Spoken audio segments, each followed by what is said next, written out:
মায়াবী চেহারা ছোট্ট শিশুটির জীবন অন্য শিশুদের মতো নয়। জন্মের পর থেকেই অধিকাংশ সময় কেটেছে বিভিন্ন হাসপাতালে। ছোট্ট এই শরীরে বেঁধেছে নানা রোগ।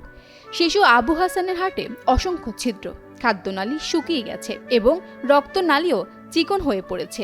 কিন্তু টাকার অভাবে চিকিৎসা এখন বন্ধ অসুস্থ এই শিশুটির। হার্টের সমস্যা, নাদ্যনালীর সমস্যা, হাদ্রবিন, বাউল নষ্ট, এটার দামটা খুব অভাবী। আবার টেয়া পয়সার দামটা 30 সাফাতে আসতে আসছি না আমার নাতিটারে। নেত্রকোনার বারহাট্টা উপজেলার মল্লিকপুর গ্রামের রাজীব ও হাজেরা দম্পতির 6 বছরের একমাত্র সন্তান আবু হাসান। বুকের মানিকের চিকিৎসার জন্য টাকা উপার্জন করতে এই দম্পতি ঘর বেঁধেছেন ঢাকা শহরে। ছেলের চিকিৎসার টাকা জোগাতে বাবা কাজ করছেন দিন মজুরের, আর মা কাজ করছেন মানুষের বাসা বাড়িতে। স্বজনরা জানান, সবশেষ মার্চ মাসে ন্যাশনাল হার্ট ফাউন্ডেশন হাসপাতালে চিকিৎসা করানো হয়েছে আবু হাসানকে। বান্ডেল থাকলে প্রতি সেনমানিতে টাকা বাঁচবে। বিকাশ সেনমানি বান্ডেল কিনে জিতুন প্রতি লেনদেনে। কিন্তু বর্তমানে চিকিৎসার ব্যয় বেশি হওয়ায় টাকা না থাকায় শিশুটিকে নিয়ে গ্রামের বাড়িতে নানা কষ্টে দিন কাটছে নানি ওজুফা ও চাচি নাসরিন আক্তারের। শিশুটির উন্নত চিকিৎসা ও তাকে বাঁচাতে সমাজের বিত্তবানদের সহযোগিতা কামনা করছেন তারা। বাচ্চাটা জন্মার 6 মাস পর থেকে রোগটা ধরা পড়ছে। আমার বাচ্চাটা নিয়ে ঘুরতেছে, টাকার অভাবে আমরা চিকিৎসা করাইতে পারি না।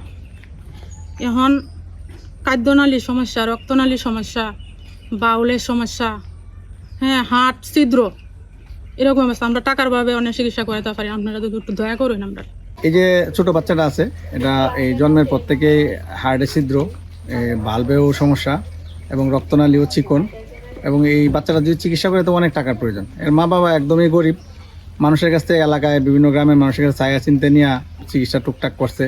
এদের তো আর এত সামর্থ্য নাই করার, আর মানুষের কাছে টুকটাক পাইছে, এটাতে তো আর বাচ্চাটা সুস্থ করা সম্ভব না।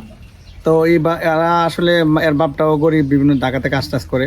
তো এই বাচ্চাটাকে বাঁচানোর জন্য এবং সুস্থ চিকিৎসার জন্য, ভালো চিকিৎসার জন্য মানে সরকারের সহায়তা দরকার। মানে যদি সরকার কিংবা যারা দানবীর বিভিন্ন লোকজন আছে যারা সহায়তা করেন, সামর্থ্যবান আছেন সমাজের, সবাই যদি এগিয়ে আসে তাহলে বাচ্চাটারে আসলে একটা সুন্দর জীবন দেওয়া সম্ভব। দিন যতই ঘনিয়ে আসছে শিশুটির ঝুঁকি ততই বাড়ছে। তাই সন্তানকে বাঁচাতে দুশ্চিন্তায় পড়েছেন বাবা মা। সন্তানের চিকিৎসার খরচ করা তাদের মতো গরিব মানুষের পক্ষে সম্ভব নয়। তাই সমাজের বিত্তবানদের সহায়তায় আবু হাসান একদিন সুস্থ হয়ে উঠবে, এমনটাই আশা স্বজনদের। Desk report, Kaler Kantho.